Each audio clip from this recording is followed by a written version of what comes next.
José Luis Urrutia. Entonces, él, aparte de ser investigador de la Coordinación de Ingeniería Estructural de nuestro instituto, es egresado de la Facultad de Ingeniería de la UNAM y realizó su maestría y doctorado en la Universidad de Waterloo en Ontario, Canadá. Dentro de sus áreas de interés está la estabilidad y vibración de cascarones, las vibraciones mecánicas de sistemas discretos, vigas, placas y cascarones, así como también el análisis sísmico de tanques elevados, tanques cilíndricos verticales. Y recientemente ha entrado dentro de la parte de las matemáticas aplicadas, en particular a la matemática física, que no es lo mismo que la física matemática, ¿no? Entonces, sí, espero que hoy nos expliques bien cuál es la diferencia. Bueno, entonces, sin más preámbulo, los dejo con él. Bueno, muchas gracias. Primero, quiero decirles que luego me preguntan, ¿y cómo llegaste a eso? Sabrá Dios, no sé. De repente, ciertas dudas, como les platicaba al principio, me asaltaban. Y yo notaba que había cierta similitud, por ejemplo, cuando estaba en la Facultad de Ingeniería, veía los libros de Timoshenko, que para mí era mi héroe, y veía los libros de placas, los de resistencia y materiales, y de alguna manera yo veía cierta similitud en las ecuaciones, nada más que un poquito más complicadas, pero esencialmente yo las veía igual, obviamente sin background, pura intuición, y es todo lo que yo veía. Nada más veía ciertos parecidos entre modelos y otros, ¿no? Ya en Canadá trabajaba en cascarones horizontales con agua, análisis de esfuerzos y luego estabilidad. Y así como dicen, sin querer queriendo, la precisión de estabilidad fue de 95%, que por ejemplo en fuselajes de aviones y cosas de esas, normalmente calculan la carga de crítica bajo un sistema de cargas y le atinan dentro del 15 o 20%, y todo lo demás lo compensan con factores de errores por diseño, errores por la geometría, errores por soldaduras, por todo corrige uno, hasta que uno lo forza y termina uno en el laboratorio finalmente. Así es como le hacen, por ejemplo, después de la Guerra Mundial, en los fuselajes de los aviones de los B-59, que eran los más grandotes, los que iban a utilizar para los primeros Boeing, y nomás le aumentaron unos cuantos centímetros y gastaron un chorro de dinero para estudiarlo, porque iba a haber ahora otras cargas dinámicas, más velocidad, etcétera, etcétera, ¿no? Pero les decía, ese 95% de precisión, para mí, pues dije, está bien, ya lo hice. Y no sabía que pues allá ellos sabían muchas cosas que nosotros no, y nos dieron un premio. No entendía yo bien por qué tanto, ¿no? Total, ya lo recibí, ya me vine. Pero conforme va pasando el tiempo, se da uno cuenta de que hay algo ahí. Roger Penrose, que es uno de los líderes en matemática, en física matemática, en matemática física, dice, es que realmente, y les digo, y eso está uno pensando, ¿no? Bueno, dice, hay 3 grandes misterios en la naturaleza. Uno, el mundo real que todo el mundo percibimos, el más cercano, y tratamos de entenderlo. El mundo matemático, que es el mundo de las matemáticas que hemos descubierto desde antes de Cristo. El mundo matemático que ha ido evolucionando, y con ese aparato matemático tenemos nuestro mundo mental, que es la concepción que tenemos de nuestro universo. Ahora, el alcance de nuestra observación al mundo real pues es al más cercano, y sin embargo tratamos de hacer conocer el mundo, pero que está allá en las estrellas, lejísimos, ¿no? Ese está fuera de nuestro alcance, y tratamos de entenderlo. Y entre uno de ellos pues, está Galileo, Y ellos, fíjense, yo cuando estudiaba estas cosas, yo pensaba, bueno, yo andaba haciendo cosas que ya andaba buscando hacer que empatara tanto la matemática con la física, porque en la física matemática que ahorita hay, en los artículos yo veía, no hay definición de ángulos complejos. Variable compleja, algunos de mis alumnos me comentaban que iban a la facultad y los profesores les no, la variable compleja no sirve para nada. Y ellos veían que aquí avanzaba pues poquito a poquito y trataban de interpretarlo. Y empezamos a encontrar así rastros de verdad en esas cosas. Y como dice aquí este cuate, vamos a decir Galileo dice, el libro de la naturaleza está ahí y está descrito por matemáticas, pero el lenguaje, o sea, para entenderlo hace falta encontrar ese lenguaje matemático, que se dice el lenguaje matemático, y yo lo reemplazaría por hay que conocer primero el simple número. Los matemáticos se dedican en un área a pura teoría de números, que con los racionales, que los enteros, que los complejos, y a los complejos se les llamaba imposibles desde la época de Descartes y todos ellos, ¿no? Y se les veía incluso con desconfianza, tanta desconfianza como a los negativos, decían, pues los negativos ¿qué son? Todo el mundo quiere ver lo real, ¿no? Y un negativo, hasta que alguien dijo, no, sabes que por ejemplo se puede aplicar en economía, las pérdidas. Entonces le va uno encontrando aplicaciones a las cosas y a los números complejos, que fue uno de los últimos eslabones, nos dio mucha lata, se entendía muy poquito.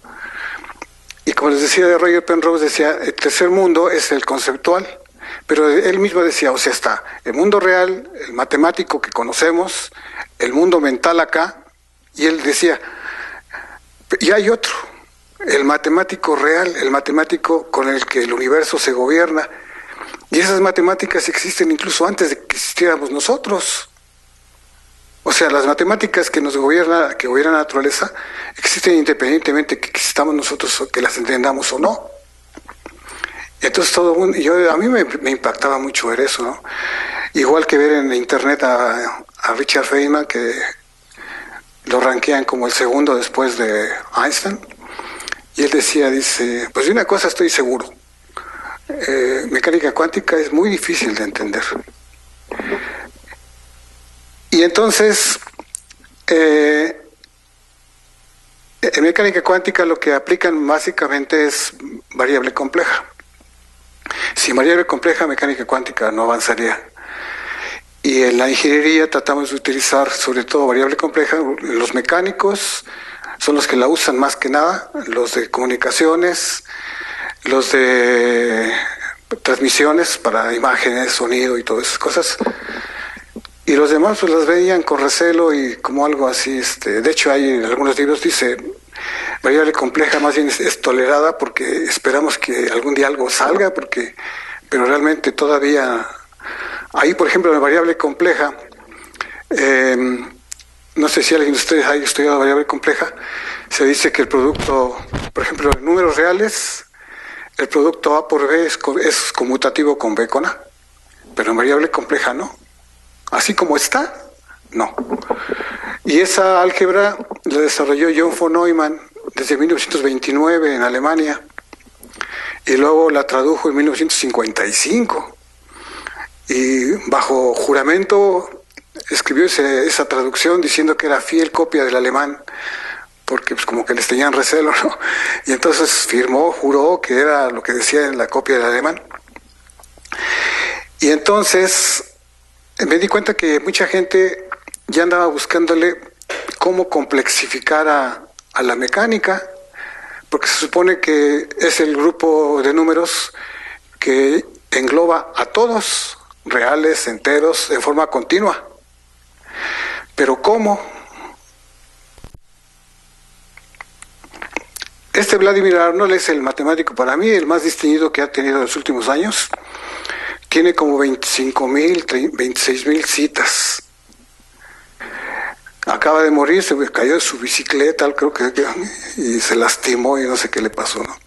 Y él dice, matemáticas se debe de ver como un experimento físico sin costos. Esa costes es de, porque la revista era española, entonces él dice costes, ¿no? Y él decía, uno de mis sueños es que la teoría de números, teoría de vectores, teoría de matrices, algún día se vean en una unidad. Dice, y la unidad finalmente tendría que ser complexificando al álgebra, a las matemáticas. Dice, pero no hay axiomas para eso. Entonces, por ejemplo, axiomas que existen ahorita es que la inversa de una matriz es única, que el inverso de un número es único, y muchas cosas que son como una camisa de fuerza y no nos dejan mover. Entonces, avanzo ahora sí ya. Me encontré, por ejemplo, que entre los últimos libros está este, Complex Dynamics. Este es australiano. Y él habla de matemáticas complejas, tanto a sistemas dinámicos, tanto cuerpos chiquitos, grandotes, etcétera. Y lo presenta como el manto sagrado, ¿no? Dice, hay que buscar eso, porque por ahí está, igual que decía Vladimir Arnold, ¿no? Entonces, como verán, había varias personas en el mundo que con esa inquietud, oye, pero ¿por qué tanta...? En Alemania me decían, oye, ¿por qué tan complicadas tus ecuaciones? Porque, a ver, peco de eso. Si el mundo es tan simple, ¿por qué tú te complicas tanto? Digo, pues yo qué sé, ¿no? Como que nos gusta a veces complicarnos, pues si no tenemos con qué, le buscamos y lo aplicamos. Entonces, este es el problema de cómo meter la variable compleja en mecánica, pero aplicada tanto a, por ejemplo, en estructuras, a un edificio, que es lo que vamos a ver, o la Tierra y la Luna, que eso se estudia en otra área que se llama mecánica celeste. ¿Por qué? Porque no hay frontera, están las bolas ahí girando. El sistema solar, por eso es sistemas, lo que voy a hablar. El sistema solar planetario al centro y girando todos los otros. ¿Es diferente la mecánica a la mecánica que usamos en placas, en edificios? Esta fue cuando, hasta la dejé a propósito así, en el original que escribí una vez, y se ve aquí como, a ver, ¿cómo le puedo? Puntero. La masa 0, masa 1, masa 2, masa 3. Unidos todos con resortes.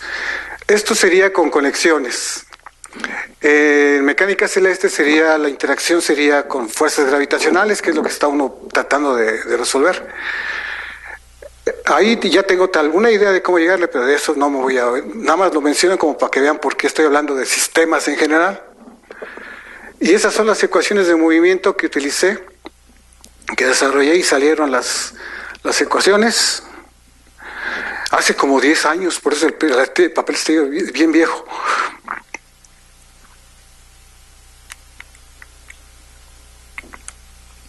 Esa es la misma hojita, hasta la busqué, es la hojita viejita que hice. Y finalmente con estas ecuaciones, para un cuerpo de 4 masas todas conectadas, esto es lo que les enseñé esta opción a mis alumnos. Entonces, miren, este es el problema general, con conexión general, todas las masas unidas, completas, la matriz es llena, pero en ingeniería en edificios nos interesa mucho quitarle quedamos con la masa M0, M1, M2 y M3. Dejamos este resorte, dejamos y quitamos y este. ¿Y a qué nos lleva? A esas ecuaciones.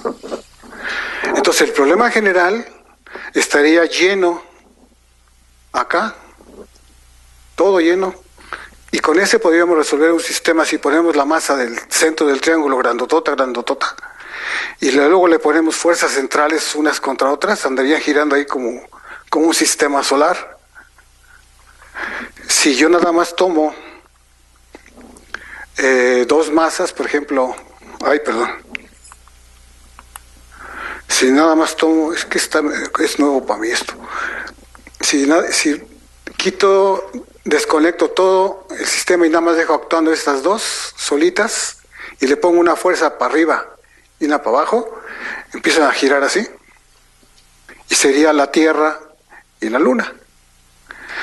Traté de hacerlo así sin tanta ecuación para que se vea más o menos cuál es el chiste. Si yo después hago que esta masa, la masa 2,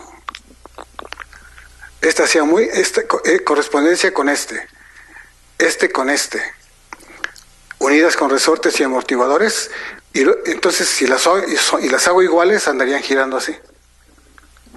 Pero si yo después hago que esta masa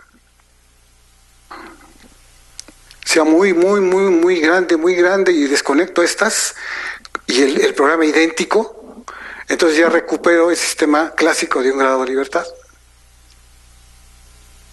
Pero ven, por eso llevé tanto tiempo, porque tenía unas dudas, dije, nadie lo ha hecho. Pues no.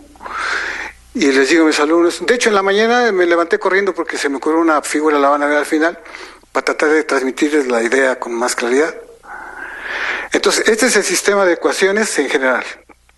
Para un sistema que, como voy a ver aquí, para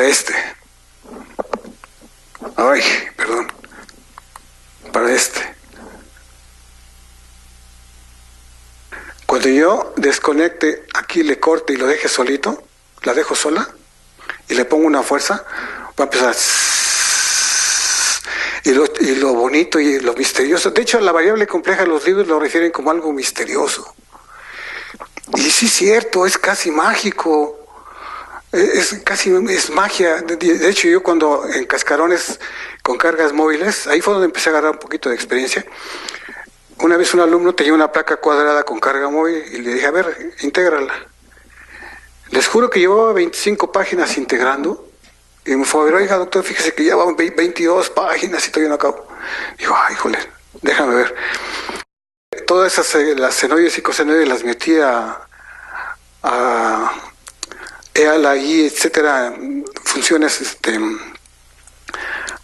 en la exponencial, y en 2 patadas, pum, una integral que dificilísima sale en 3 páginas, en 3 líneas, 4 líneas. Como que ahí dije, ay, chihuahua, qué chistoso, así se hace bien fácil, pero, o sea, uno percibe más o menos, ¿no? Bueno, entonces, fíjense, el reto es, con el modelo matemático que les presenté antes, analizar después corto acá y me queda después corto acá, quito todo esto. Al programa nada más le digo, el programa dice, ¿cuánto vale K1? Tanto, K2 tanto, K3 tanto. Le digo, mira, haz K1 0, K2 0, ¿y qué te queda? Esto. Run. Y me entrega ahí, girando. ¿Y qué me dice de estas dos masas? Me dice 0, 0, 0, 0, 0, 0, 0. De la de abajo, 0, 0, 0, 0, 0. No protesta nada. Digo, parece que se da cuenta de lo que está haciendo. Entonces, por eso le digo que hay algo de magia ahí en eso. Entonces, aquí está un sistema le vamos a poner una fuercecita aquí arriba. Aquí, así. Y esta masa, de aquí abajo lo vamos a hacer de 1.000.000 de unidades de toneladas. Y esta de 10 toneladas, 10 toneladas, 10 toneladas y 10 toneladas de empuje. Entonces, a ver si le das animación, por favor. Lento, párale. Como ven, la fuerza que lleva, la masa que lleva la fuerza 3 es la masa 3 y va fuera de fase con estas. Y la base 0, que es una masa gigantesca, pues ni se entera. ¿Sí? Quiere decir que la frecuencia de excitación de este problema está después del primer pico. O sea, está en el segundo modo y por eso está girando con esta masita contraria a estas. A ver, un poquito más. Ahí. Y el suelo sigue impávido. Bueno, no impávido, tiene una respuesta, pero pequeñita, pequeñita, pequeñita.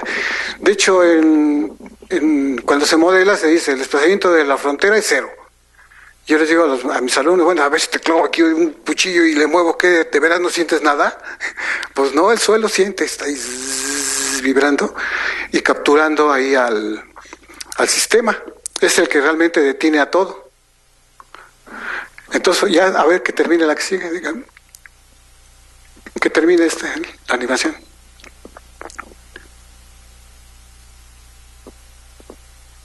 Ahí va. Bueno, esa es, como les digo, el sistema con el parámetro K1, K2 y K3 distintos de 0 y aplicando una fuerza en la masa 3. En la masa 0 nada. Después en el siguiente, aquí, en este ejemplo, fíjense, estos ejemplitos los hice con la ayuda de mis compañeros porque me decían, no, es que así no se entiende, nomás mueve las manos y todo y así no, digo, bueno, entonces me pusieron a trabajar como loco. Pero se los agradezco porque sí me sirvió. Entonces hice este dibujito y dije, bueno, ahora al modelo, al programa como lo tienes corriendo, dile, establece que K2, K1, 0 y K3, 0. La masa solita, mete la fuerza, run. A ver, viene. Párale. Ahí me da el desplazamiento de la masa 3 arriba contra la fuerza y de los demás no me da nada porque es 0. Está solita ahí volando la masa. A ver que termine, por favor.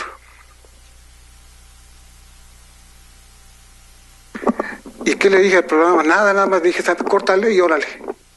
Y como si fuera un ser humano, dice, órale, ahí está haciéndole. Variable compleja. Luego, abajito, a ver, la que sigue esta. Es la fuerza 3 contra el desplazamiento de la masa 3. Que van, o sea, cuando la fuerza es tanto, la masa va lineal. O sea que no hay ningún problema. Y los otros desplazamientos que están conectados me dice 0. Por ejemplo, X, la base, 0. Es lo que les decía. La masa 1 que está desconectada, 0. La masa 2, 0. La masa 3 dice, no, esa sí se está moviendo. A ver la que sigue.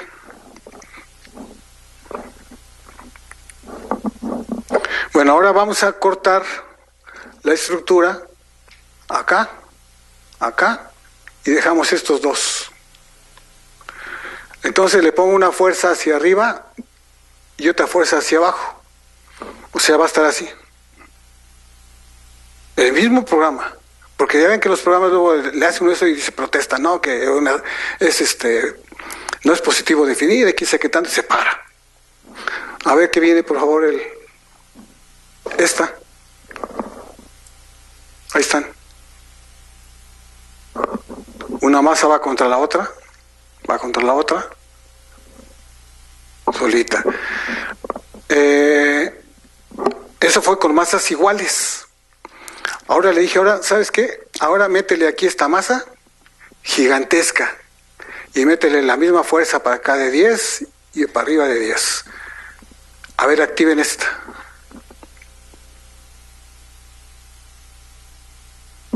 ¿Ven?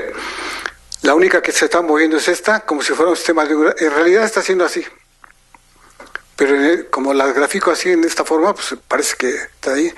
Entonces, nada más vibra esta. Y con este pedazo podría yo simular el sistema que llaman de un grado de libertad con el mismo programa. A ver la que sigue.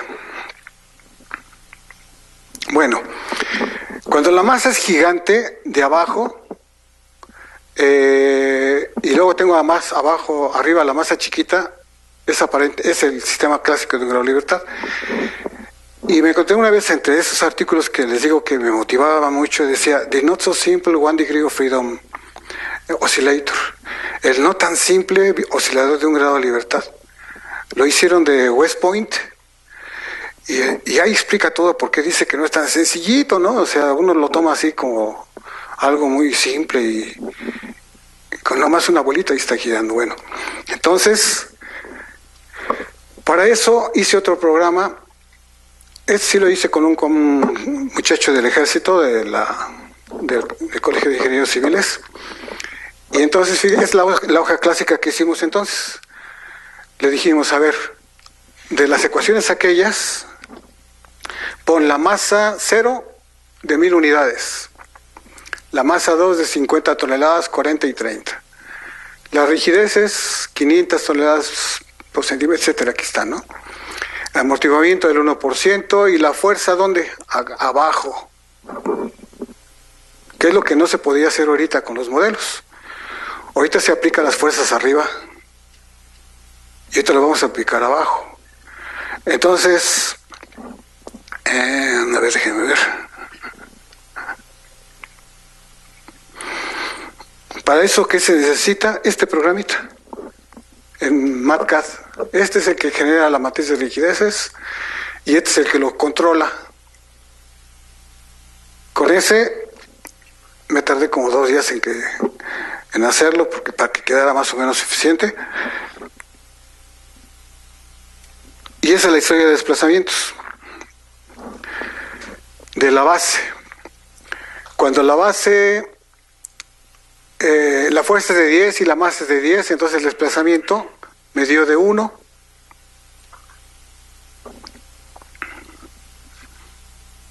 Cuando la masa es de 1000 unidades. Cuando la masa es de 200, la fuerza es de 200 y pues se desplaza menos. Esta sería la función de transferencia de la masa 0, que es la interesante, porque la de arriba ya sabemos que está haciendo así, ¿no? Pero algo interesante ocurre cuando vemos la base, las aceleraciones. Aparentemente no se ve gran cosa. Esto es lo que está pasando. Fíjense, cuando yo meto las cargas en este sistema masa gigante y chiquita abajo, bueno, aquí son varias masas, ¿no? Entonces veo que, y le digo, bueno, si pongo la masa solita, la masa de hasta abajo, y le meto la aceleración, y le pongo aceleración unitaria, y me calcula desplazamientos, velocidades y aceleraciones. Y digo, bueno, de las que tú calculas, ¿cuál es la aceleración? Si la masa de abajo fuera solita, sería así, 1, 1, 1, 1, 1, 1, 1, 1, 1. ¿Y qué pasa cuando le conecto el edificio arriba? Cuando le conecto el edificio arriba, viene aquí y en la frecuencia natural hace esto. Es lo que llaman en literatura pitch and notch, que en la mesa vibradora dicen que cuando meten los modelos es imposible reproducir el sismo. ¿Por qué? Pues por esto. Hay un sacudimiento ahí que no se, en los modelos tradicionales no se puede incluir. En cambio aquí se ve que sí, la masa de abajo es de 1000 unidades y las masas, la M0 es de 1000 unidades y las masas 1, 2 y 3 suman como 100 toneladas. Entonces van a tener este efecto. Si yo aquí, si fuera 1, y aquí pongo las ordenadas del espectro de aceleraciones de SCT en la fuerza, entonces aquí aparecería SCT sin modificar. Pero como está ocurriendo este fenómeno, no puede salir esa señal SCT. No se puede. A menos que la masa de abajo de la mesa vibradora, por ejemplo, o de un instrumento, un sismómetro, que fuera más grande comparada con la masita que está registrando.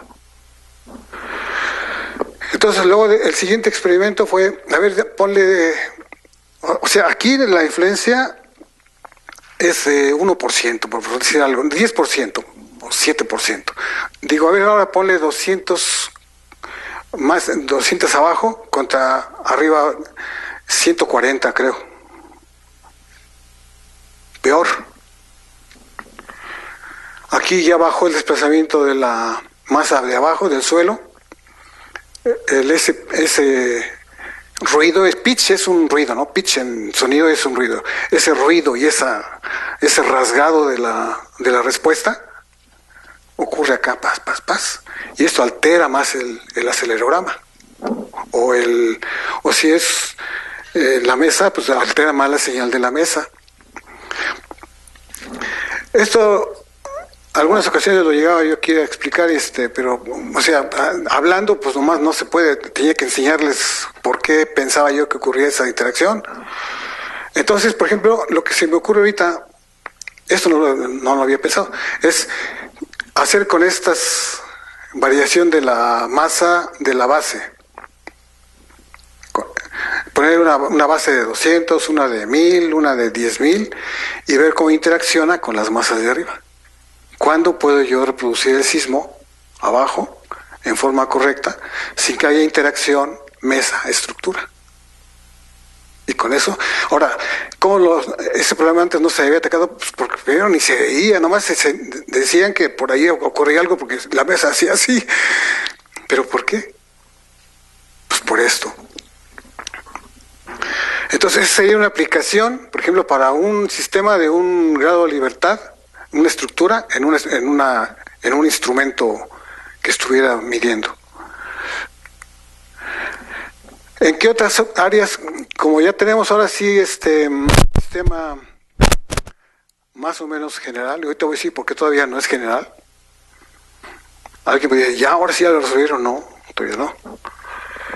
El sistema ahora va a tener este tipo de masas, un suelo por el que le metemos el sismo, ya no aquí arriba, aquí. Y este es un tanque elevado, fue la tesis de maestría de un muchacho aquí de sus compañeros de maestría. Por cierto, su tesis la hizo cuando tenía 24 años. Se juntó conmigo ahí en los 22, se recibió de licenciatura. Es un chavo bien curioso porque desde que estaba en la facultad se venía a asomar. Oiga, ¿qué está haciendo? Pues esto y esto. Y un día me dijo, oiga, quiero hacer mi tesis. Y en esos días andaba yo con los tanques verticales. Dije, ¿te interesa esto? Y dice, sí, órale. Primero hizo otra tesis y luego en la maestría hizo este. Entonces, cuando el suelo jala hacia allá, el tanque se atrasa en la realidad. Y el agua, si es muy violento, o sea, hasta se sale, ¿no? Cuando ustedes agarran una tina, le hacen así, ¡pum!, se sale. Bueno, todo eso no se podía reproducir. Entonces ahora que ya con el modelito les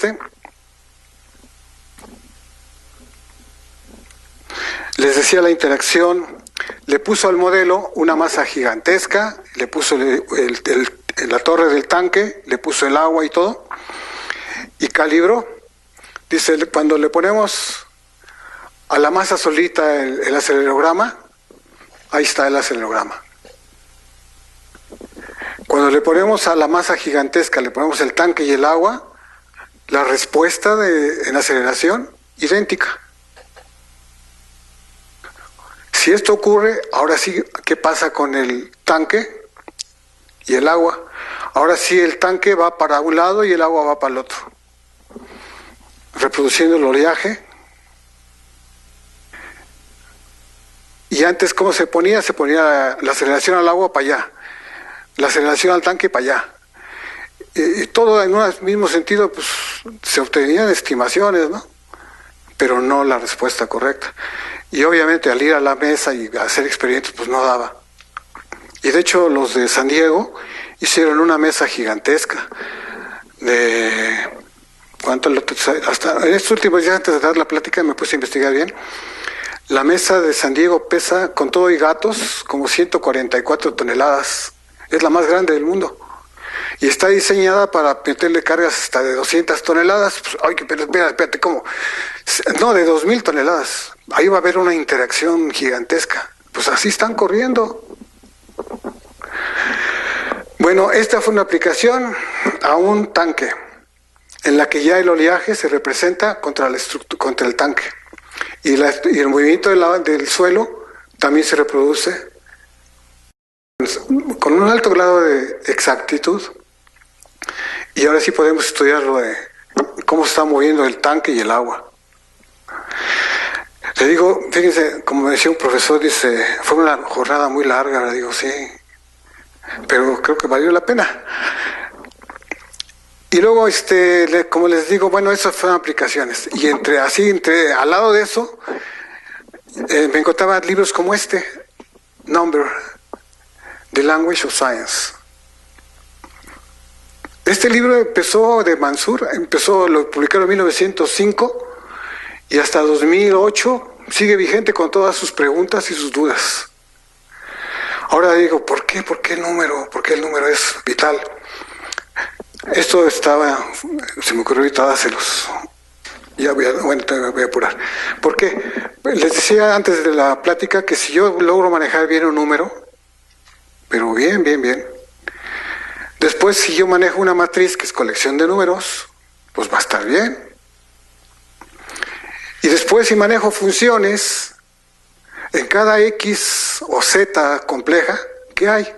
Un número. ¿Qué no es lo que andaba pidiendo Arnold?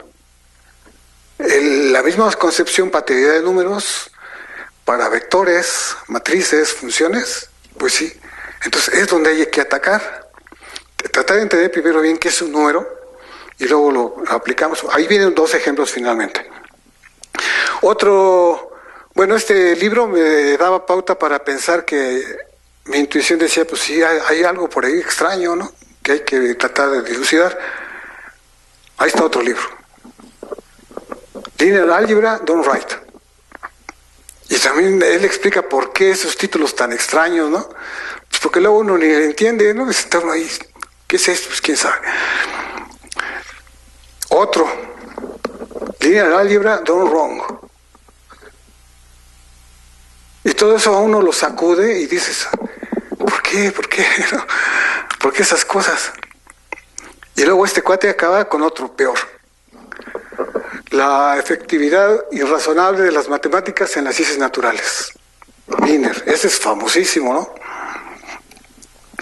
Entonces, y Bertrand Russell es uno de los que dice, aquí no dice eso, pero en otra parte, bueno, dice que las matemáticas es como poesía, cuando están bien escritas, como decía Galileo, cuando conocemos bien el lenguaje de las matemáticas y todo, pues es una belleza y los números complejos son mágicos.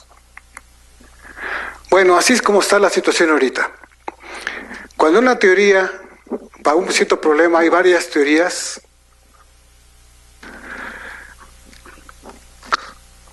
y es como un tiro al blanco y la realidad está al centro.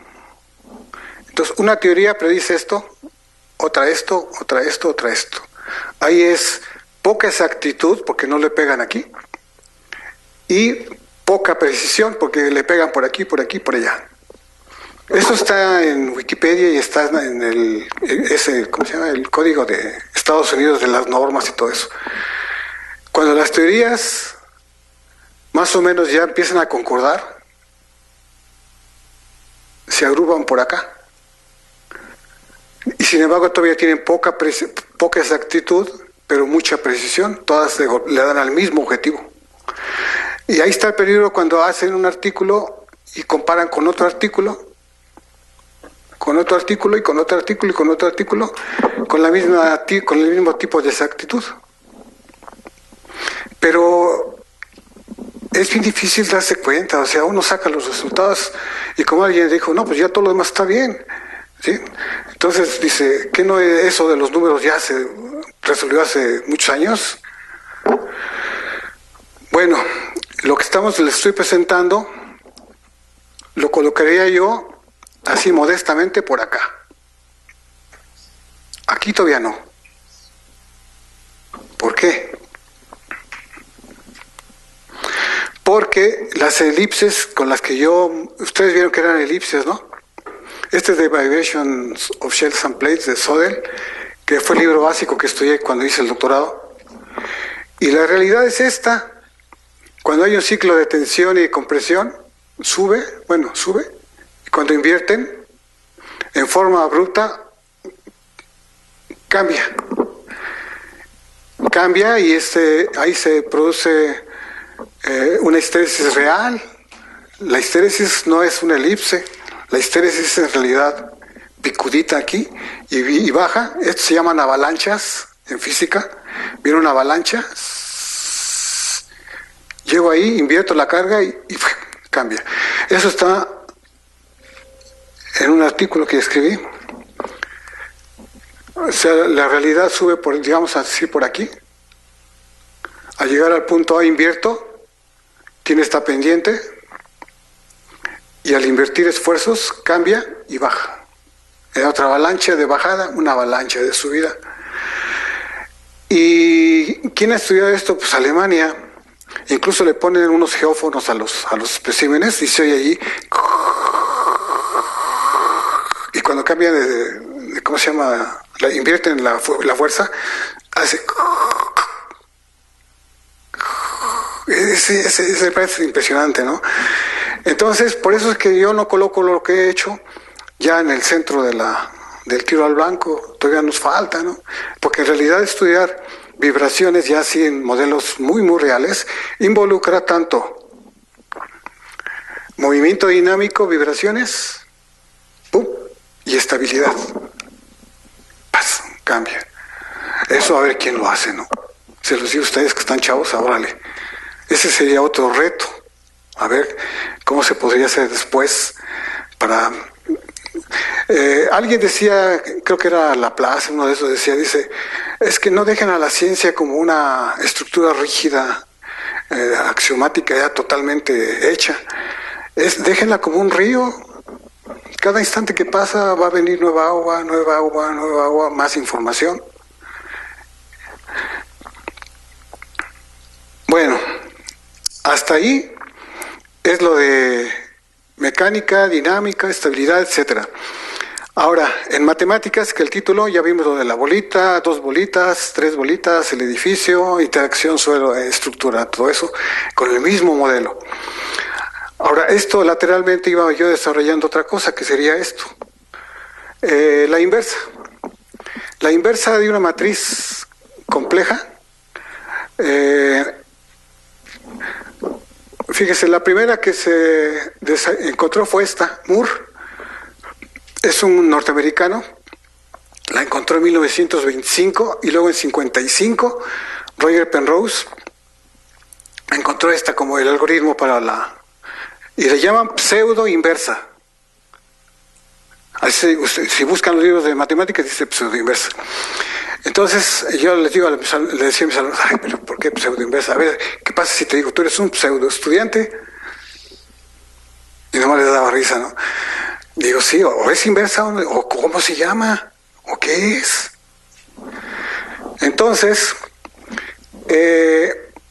y además fíjese, cuando calculan esta, sacan esta, que es inversa de la matriz A por la izquierda. O sea, la coloco por acá y multiplico este por este numerito por este, etcétera, así, y me da la unidad. Y hasta ahí llega.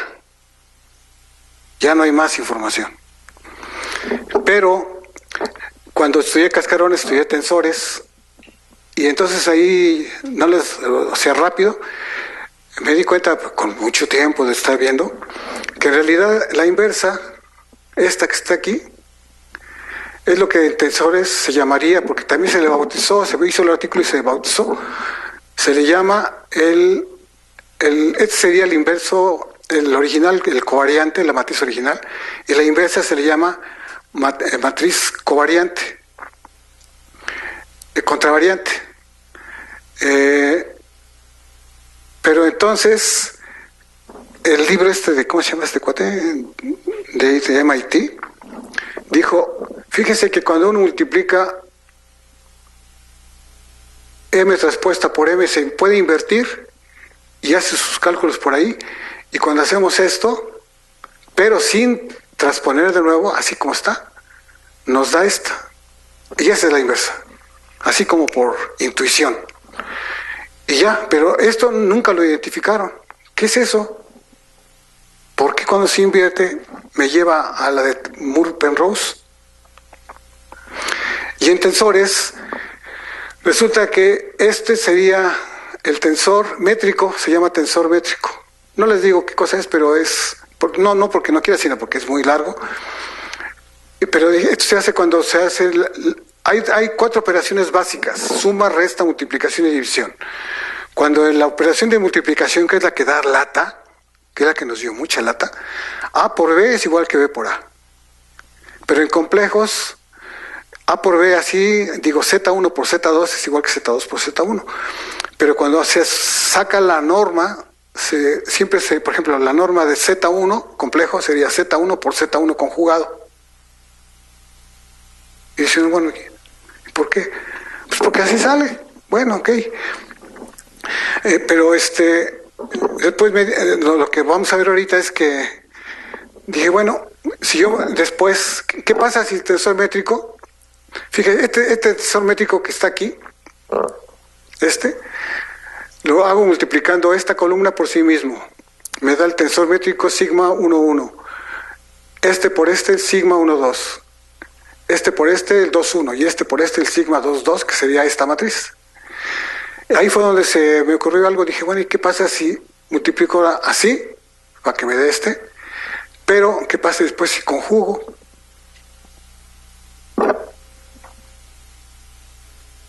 ¿Sí ven la diferencia? Cuando yo conjugo esto, si fuera por el conjugado, me daría re. Además aquí escogí un ejemplo bien mañoso. Fíjense, este vector complejo y este otro vector complejo. 3, 4, 5i. El siguiente es 5i, 3, 2. Rápido calculen. 3 por 3, 9. Más 16, 25.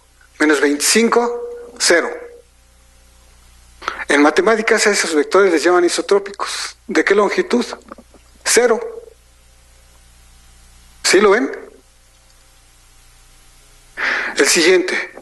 Este vector sería 5 por 5 y menos 25. Más 9 más 16, 25, 0. Por eso, ahí decían, no, déjalos ahí. ¿Cómo vamos a hacer eso? Porque en los axiomas de matemáticas dice Z1 conjugado. Z1 por Z2 es 0, solamente si Z1 o Z2 es 0. Pero aquí no. Aquí tiene norma 0, si lo multiplico por cualquier vector de este lado, la norma de 1, 0. Por el otro, me da 0. Por el coseno del ángulo, ¿cómo le hago? Y ahí estábamos atorados. Entonces dije, bueno, pero eso pasa si nada más usamos álgebra. ¿Qué pasa si usamos ahora estos dos algoritmos? Bueno, ya rápido. Aquí está Penrose. Si se fijan, esta es traspuesta. O sea, como se deben de ver, no es así, sino así. Y por eso les llamé en el artículo haces vectoriales, porque es como si fuera una flecha, otra flecha, esta otra matriz, otra flecha, otra flecha, otra flecha, otra flecha, etc. Y luego digo, bueno, la inversa tensorial de la matriz A, calcúlala con este algoritmo. La inversa hermitiana de esta matriz, calcúlala con este. ¿Y qué da? Me da la inversa tensorial esta, y la inversa conjugada. Bueno, es que fíjense, si esta es la inversa de la rectangular, la conjugada, ¿sí ven? ¿Esta de quién es inversa? La duda surgió cuando una vez invertí una rectangular compleja y dije, bueno, la inversa es esta. Hasta le platiqué a mis compañeros, bueno, ¿y la conjugada y quién es inversa? ¿Quién sabe? Bueno, entonces tenemos la inversa tensorial calculada con esta y la conjugada. La inversa hermitiana de esta con y la conjugada. ¿Cómo operan? Si multiplico esta tensorial por A, ahí está. O sea que esta es una inversa. Pero si multiplico al revés, también me da la inversa, que sería como la de Moore-Penrose, que es lo que veníamos manejando. Con la hermitiana, ahí solo la transpongo y multiplico por ahí, conjugo, ahí está. Ahora conjugo por la izquierda, por la derecha, por la izquierda. Me da lo mismo. Ahora la conjugada, esta, ahora se hace tensorial. La conjugada, pongo la inversa conjugada por esta, 1. Y esta la paso por este lado. Entonces tengo 6 resultados nuevos. ¿Sí lo ven? Sí, hasta a propósito nomás hice una de estas para no meterme más rollos, ¿no? Lo que quería es explicar bien esto, que entonces en el álgebra hay, en el caso de inversas rectangulares como esta, en primera instancia hay 2 inversas y sus respectivas conjugadas, y ya la variancia con la multiplicación cambia de acuerdo a estas reglitas. Cuando los muchachos van conmigo a estudiar ahí, apenas llegó uno de preparatoria, se fue como a los 20 días, y yo le dije desde el principio, mira, la primera semana a lo mejor no le entiendes nada, pero ya después vas a ver, y ya cuando se fue le dije, ¿qué pasó? Dice, no, sí, doctor, los primeros días sería yo. Y me decía Jaime, sí, salí como dice, ¿ahora para dónde voy? ¿Para el metro? ¿Para la rectoría? Pero ya al final le agarró y se fue muy contento porque ya le había agarrado a la... Dice, no sabía nada de matrices ni de compleja y ahora ya le agarré el rollo, ¿no? Bueno, entonces, para matrices cuadradas hay una inversa, la normal y la conjugada. Y hay 2 espacios. Para rectangulares hay 4 espacios. Entonces aquí está, este es el dibujito que hice hoy en la mañana. Con la álgebra con variable real, el vector objetivo es este rojo grueso. La realidad sería este vector verde, que estaría al centro del tiro al blanco.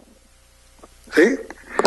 Y con la real, cuando más vamos a llegar por aquí. Con la álgebra tensorial, cuando decimos A por B, por C, por D, por E, etcétera, y es igual que B por A, etcétera, cuando es conmutativo, vamos a llegar probablemente por aquí. Y cuando usamos álgebra conjugada, A por B conjugado y eso por C conjugado y eso por D conjugado, vamos a llegar acá. Y yo me quedé pensando, ¿ya resolví el problema? Pues no, porque las soluciones son elipses. Y el problema, ¿se acuerdan que es así? Entonces, el día que pueda yo meter eso, tal vez llegue ahí. En teoría de números, la misma filosofía. Fíjense, dado un número complejo, 4 más 5i, con MATCAD, le pido la inversa, me da este. Entonces multiplico este por la inversa, 1, y conjugado 1. Le digo, bueno, este numerito, con mis programitas que vienen las fórmulas, métele aquí. Quiero el A original, tensorial, calcúlalo, y obviamente no funcionó porque es un número. Y lo que me responde MATCAD dice, debe ser matriz. Hasta el programa me avisa, digo, ay, qué suave, ¿no? Entonces, digo, bueno, entonces mete el número aquí como si fuera matriz. Y ahora calcula la inversa tensorial de esta matriz con un solo número y la inversa hermitiana de este número acá. Y como dicen los gringos, bingo. La inversa tensorial es esta y la hermitiana es esta. Cuando yo multiplico la inversa B traspuesta con las mismas reglas que en matrices por B inversa, me da 1. O sea, sería este.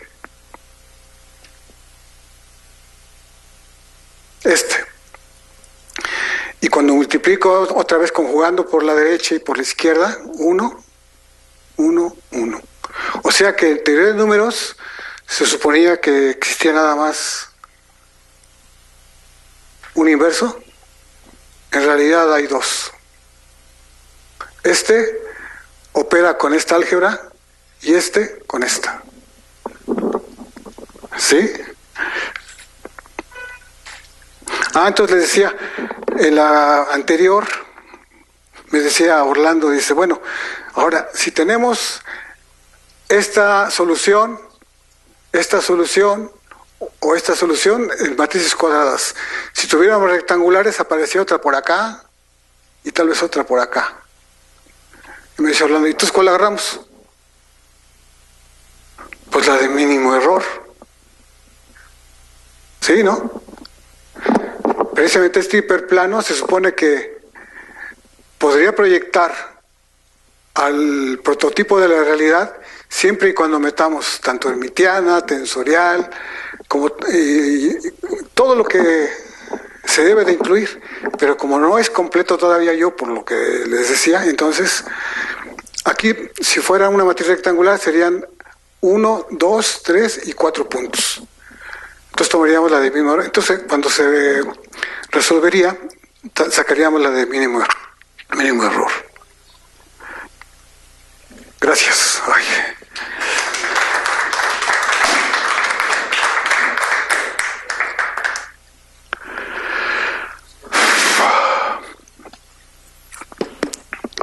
Muchas gracias por tu interesante plática. ¿Tenemos alguna pregunta?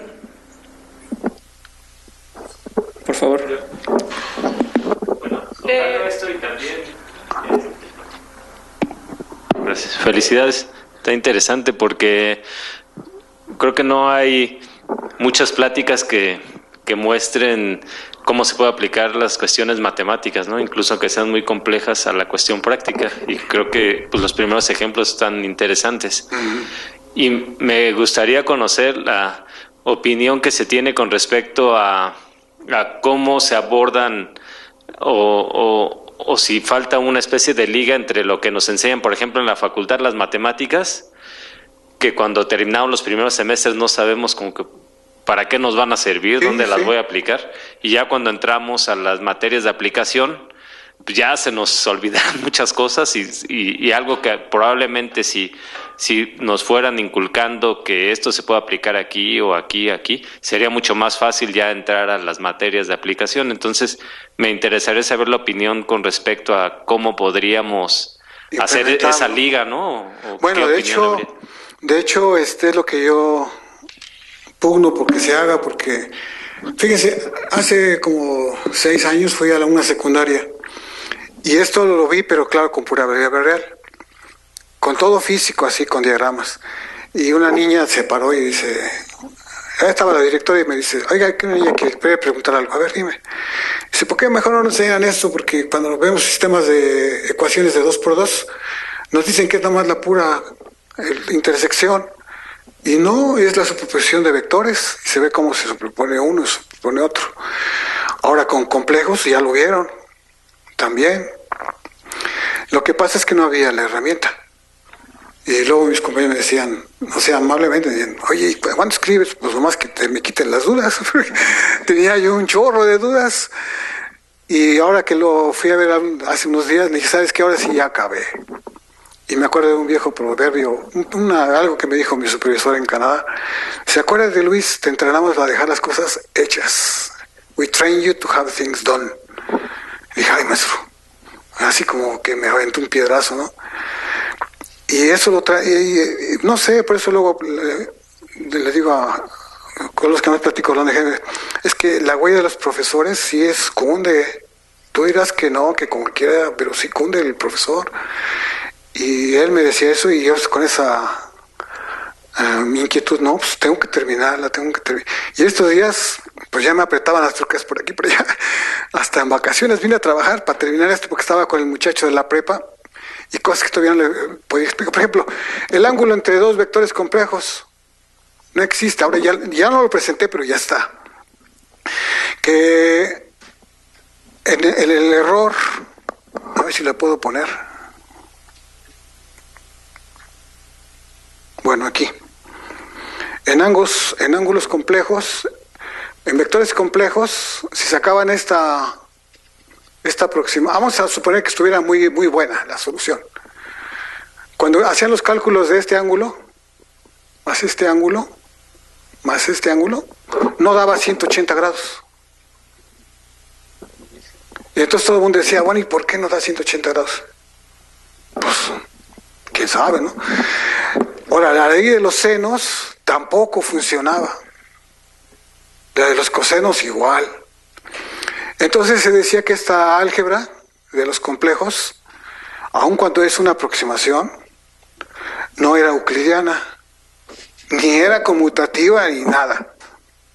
Bueno, ahora ya, si calculamos, como les decía, siempre multiplicando vector por vector normal, A por B, por C, por D, por lo que sea, y nunca cambiamos al conjugado, que es lo que ese era el problema. Entonces, ahora ya, digo, eso ya lo traigo calculado, pero ahora sí nos vamos a ver que comenzar me va a dar pi entre 2, o sea, me va a dar 90, y me va a dar un número alfa más beta i, y gamma menos beta i, de modo que alfa más beta, las gamas se cancelan, alfa más beta más 3, 14, 16. Entonces esta álgebra, más bien dos álgebras, ya son tanto conmutativas como euclidianas, que es lo que en matemáticas y filosofía se llamaba el principio de permanencia, de permanence principle, que decía que las leyes de matemáticas debían ser válidas independientemente del objeto que le pones, si es un número real y otro número, o si es complejo, si es vector, lo que sea. Y esa tradición la cultivó mucho David Hilbert, y su alumna, que es una de las más brillantes que ha habido, Amy Noether, a la que le llaman la mamá, así, de Mother of Abstract Algebra, porque aunque no llegó a esto, pero era de las que pugnaba por... Ella fue la que inauguró el álgebra abstracta, tratando de enderezar las cosas. Y por eso alguien una vez me comentó, y le platiqué a alguien de tu trabajo, pero dice que es bien teórico. Pues sí, bien teórico, porque lo que andan buscando es esto que acaban de ver, pero sin herramienta, pues más. Luego sacaban sus diagramas de conmutatividad ahí, y dice, ay, la torre, ¿qué es esto? ¿No? Y yo los veía y pues, quién sabe qué es.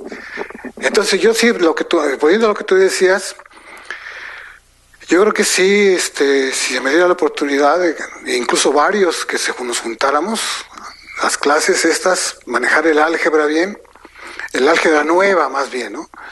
El nuevo pasito que se dio de la estrellita esta, de aquí, acá, y ver el álgebra desde ahí. Y en mi experiencia, te digo, yo les digo a los muchachos, los primeros 8 días, olvídense, ustedes vengan y sí que copien. Y Juan Carlos, uno de los más brillantes que he tenido, me dijo, sí, es cierto, doctor, iba a mi casa y yo sí estaba mastique.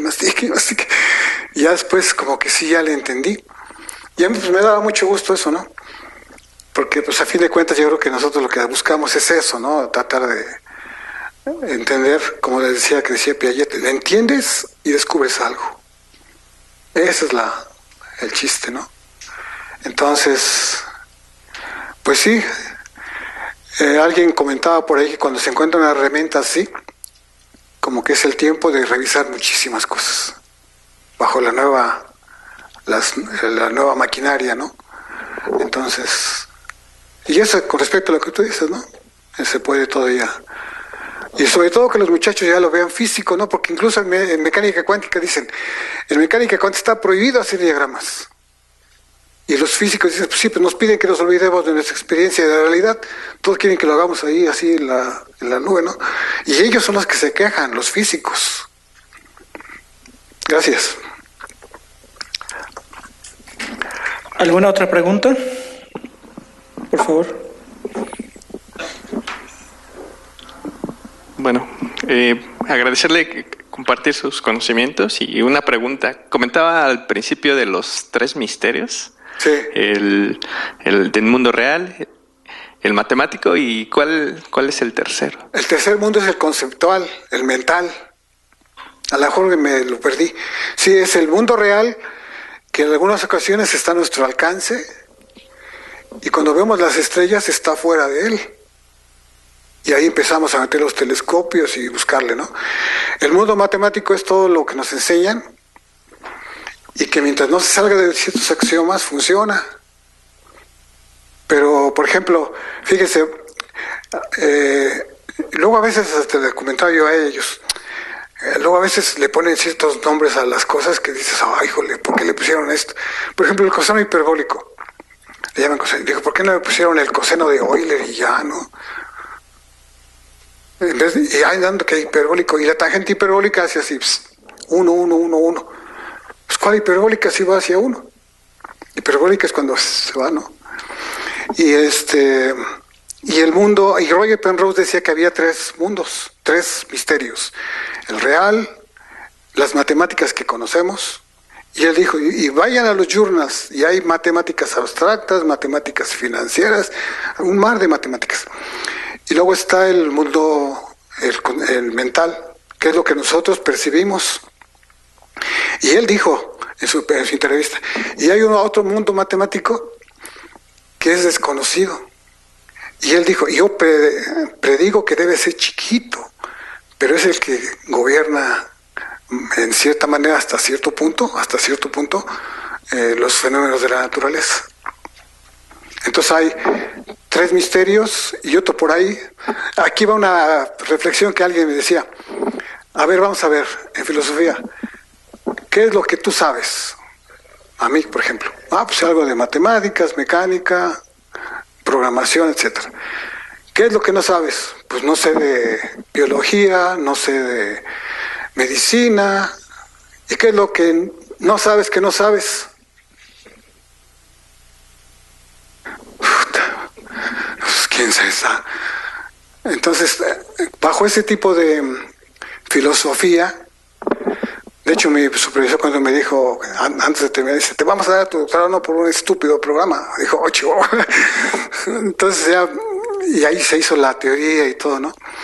Pero sí es una invitación. Con Jaime Orlando platico muchos, y como tú dices, como que a los muchachos se les debe dar un poquito de historia de la filosofía también, porque es útil, ¿no? Oye, llegamos a esto, pero alguien decía, es que las matemáticas es como un restaurante. Y ¿por qué? Dice, tú vas a un restaurante, te dan tu plato, te dan tu bistec bonito, tu arroz, tu lechuga y todo. Y cree uno que las matemáticas igual, capítulo 1, capítulo 2, capítulo 3. Dice, pero cuando tú ves tu plato no sabes el mugrero que hay atrás. Todo lo que les causó duda, tiraron, quitaron, etcétera, para llegar a ese platito que te están dando. Entonces en matemáticas alguien por aquí preguntaba, pues sí, nos enseñan esto, el otro, no, pero cuando sale del rango, ¿qué es lo que decía Richard Feynman? Dice, si probamos un cierto teorema y está correcto, es correcto que ya está, no está totalmente correcto, hay un error. Y decía, ¿cuál fue el error? Que no pudimos probar que está mal. Y ese cuate me caía muy bien y de hecho era de mis héroes porque hasta dije a mi esposa, híjole, este cuate, es más, sus videos se los recomiendo, Richard Feynman, ¿no? Le digo, porque pues, no soy el único con dudas, hay un chorro de gente con dudas, ¿no? El chiste es que te la siembren, que te digan, mira, por aquí, más o menos por allá. Ahora, ¿qué herramientas tienes? En matemáticas sin cálculo tensorial no podían haber llegado. Por lo de que le decía el vector isotrópico. ¿Qué hago con un vector? Hubiera puesto 3 isotrópicos en una de 3×3. El determinante les da el volumen de los vectores contenidos. ¿Qué hago con 3 vectores isotrópicos? Su volumen es 0. Con la herramienta de álgebra normal no hago nada. Cuando meto tensores, que se utiliza sobre todo en cascarones y en física, y conecto, es como encontrarse un montón de piezas ahí tiradas y juntarlas. ¡Ay, es un coche! Bueno, pues es todo, gracias. ¿Alguna pregunta? Bueno, pues si no hay ninguna pregunta, terminamos. Muchas gracias. Un breve reconocimiento. Ay, gracias. Y muchas gracias por tan buena presentación. Bueno, me costó mucho trabajo.